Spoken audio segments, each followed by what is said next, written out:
Hello everyone, welcome back to my channel.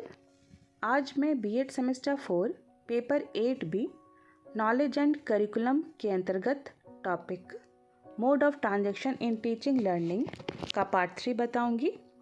Previous part में मैंने mode of transaction के अंतर्गत ऑनलाइन मोड और फेस टू फेस मोड के बारे में चर्चा किया था और इस पार्ट में मैं आपको ब्लेंडेड मोड के बारे में जानकारी दूंगी। तो आइए देखते हैं। ब्लेंडेड मोड यानी कि मिश्रित प्रणाली।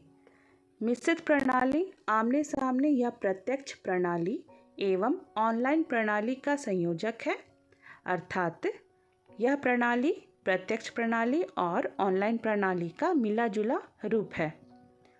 यह प्रणाली शिक्षा को कक्षा के दीवारों से बाहर भी ले जाता है, जहां विद्यार्थी पाठ्यक्रम का एक भाग कक्षा में पूरा करता है, वहीं दूसरा भाग डिजिटल एवं ऑनलाइन संसाधनों का प्रयोग करके सिद्ध करता है। अर्थात इस प्रणाली में कक्षा के साथ साथ छात्र इंटरनेट के माध्यम से डिजिटल शिक्षा या ऑनलाइन शिक्षा प्राप्त कर सकते हैं। मिश्रित प्रणाली में शिक्षक की भूमिका मात्र एक ट्यूटर या इंस्ट्रक्टर की रहती है। यह एक प्रकार का मल्टी चैनल पद्धति है, जिसमें ट्यूटर की सहायता से विभिन्न गतिविधियां, चित्र, वीडियो, डिजिटल कार्य, आमने सामने एवं सामूहिक चर्चा द्वारा विषय को पूर्ण किया जाता है। यह प्रणाली कक्षा में आमने सामने द्वारा तत्काल सीखने के साथ वीडियो ट्यूटोरियल्स, क्विज जैसे इंटरैक्टिव मीडिया के साथ स्वगति से सीखने की पेशकश भी करता है, अर्थात छात्र अपनी क्षमता के अनुसार सीख सकता है। मिश्रित प्रणाली के लाभ जो इस प्रकार है। पहला, प्रयास एवं समय की बचत। इस प्रणाली में ई लर्निंग सहित विभिन्न प्रकार की तकनीकी सम्मिलित होती है, जिस कारण शिक्षक का कार्यभार सरल हो जाता है। अर्थात तकनीकी की सहायता से शिक्षक बहुत जल्द ही छात्रों को समझा पाता है, जिससे उनका प्रयास एवं समय की बचत हो पाती है। दूसरा है शिक्षण अधिगम का लचीलापन। छात्र समय के बारे में सोचे बिना आभासी पाठों का हिस्सा बन सकता है। कक्षा समाप्त होने के बाद भी वह पाठ का किसी भी समय अभ्यास कर सकता है। अर्थात मिश्रित प्रणाली में छात्र अपने पाठ का रिवीजन कभी भी किसी भी समय कर सकता है। उनमें समय की कोई बाध्यता नहीं होती है। तीसरा है संसाधनों तक पहुंच। मिश्रित शिक्षण तकनीक के साथ छात्र को मात्र एक बटन के क्लिक पर विशाल ई सामग्री तक पहुंच मिलती है। अर्थात एक बटन के क्लिक से छात्र विभिन्न विषयों तक पहुंच सकता है तथा अपने लिए ज्ञान अर्जित कर सकता है। फोर्थ है व्यक्तिकृत संचार। यह छात्रों को ऑनलाइन मंच प्रदान करता है। कक्षा में आमने सामने की बातचीत के साथ यह इंटरनेट के माध्यम से विभिन्न व्यक्तियों के साथ भी विचारों का आदान प्रदान करने का साधन प्रदान करता है। अर्थात ऑनलाइन लर्निंग के माध्यम से छात्र अपने विचारों को दूसरे अनेक व्यक्तियों के साथ में साझा कर सकता है तथा कुछ नया सीख सकता है। फिफ्थ है छात्र प्रदर्शन मूल्यांकन। शिक्षक छात्रों की गतिविधियों पर ऑनलाइन निगरानी रख सकता है, जैसे भागीदारी, उपस्थिति, शैक्षणिक प्रगति इत्यादि। अर्थात मूल्यांकन के द्वारा शिक्षक छात्रों की विकास को देखता है तथा उन्हें समय समय पर मोटिवेट करता है और उनकी भागीदारी को सुनिश्चित करता है। सिक्स्थ है उच्चतर छात्र सहभागिता।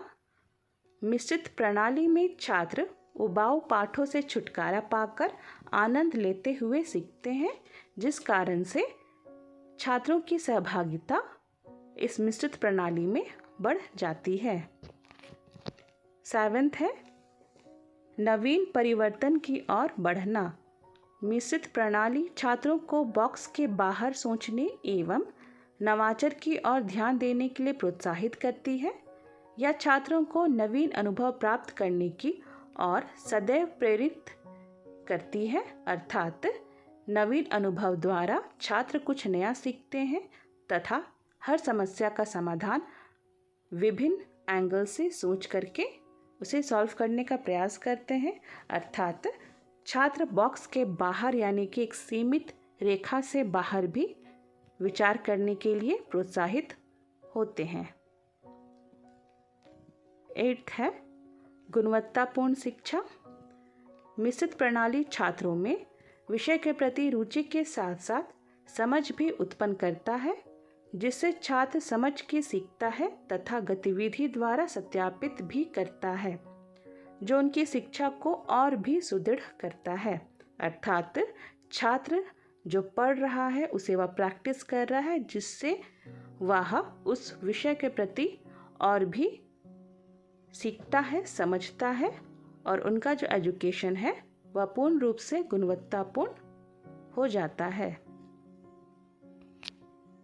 अब हम देखेंगे मिश्रित प्रणाली की कुछ सीमाएं जो इस प्रकार है। पहला, ध्यान का भटकाव। यह प्रणाली छात्रों में ध्यान के भटकाव का कारण बन सकता है, क्योंकि यह हर विषय को एक दूसरे के साथ जोड़ता है, जिससे छात्र का ध्यान भटक सकता है, अर्थात बहुत सारा विषय अगर छात्रों के समक्ष आ जाता है तो छात्र चुनाव करने में उनको दिक्कत होती है, जिसके कारण उनका ध्यान भटकने की संभावना भी बढ़ जाता है। दूसरा है एकाग्रता की कमी। विभिन्न समाधानों एवं कार्य को देखकर छात्रों में एकाग्रता की कमी हो जाती है, जिससे उन्हें अपने लिए सही समाधान का चुनाव करने में दिक्कत आ सकती है, अर्थात छात्र ध्यान के भटकाव के साथ साथ उनमें किसी भी विषय के प्रति फोकस्ड रहना उनके लिए प्रॉब्लम हो सकता है। तो इस कारण से हम कह सकते हैं कि यह ध्यान के भटकाव के साथ साथ छात्रों में एकाग्रता की कमी भी कर देता है। तीसरा है संसाधनों की कमी। छात्रों के पास संसाधनों की कमी के कारण वे मिश्रित प्रणाली के लिए विद्यालय के संसाधनों पर ही निर्भर होते हैं, अर्थात जितना भी टेक्निकल काम है वह विद्यालय में पूर्ण करते हैं, क्योंकि उनके पास घर पर उस तरह की मशीनें नहीं रहती, उस तरह के टूल्स नहीं रहते हैं जिससे वे अपनी पढ़ाई पूर्ण कर सके। इस कारण से उनकी पढ़ाई सिर्फ और सिर्फ विद्यालय पर ही संभव हो पाती है।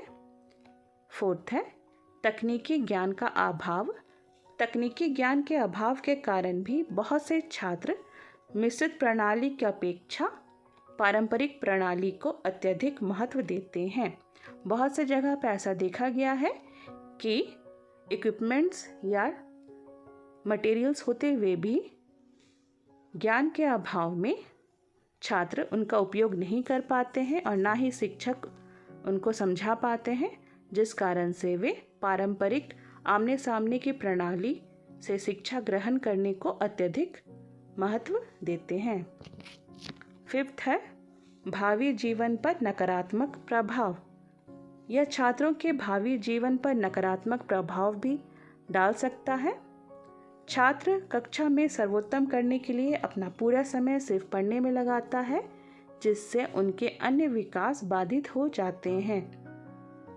तो इस प्रकार हम कह सकते हैं कि मिश्रित प्रणाली कहीं ना कहीं छात्र के दैनिक जीवन को प्रभावित करते हैं, क्योंकि अगर छात्र अपना पूरा का पूरा समय सिर्फ पढ़ाई पे लगाएगा तो उनका अन्य विकास, उनका अन्य सोशल क्वालिटी कैसे डेवलप होगा, जिस कारण से उनका जो भावी जीवन है वह पूर्ण रूप से प्रभावित हो जाता है। तो ये रहे कुछ मिश्रित प्रणाली की कुछ सीमाएं। उम्मीद है आपको समझ में आया होगा, और इसी प्रकार का और एजुकेशनल वीडियो के लिए please do like, share and subscribe my channel. Thank you.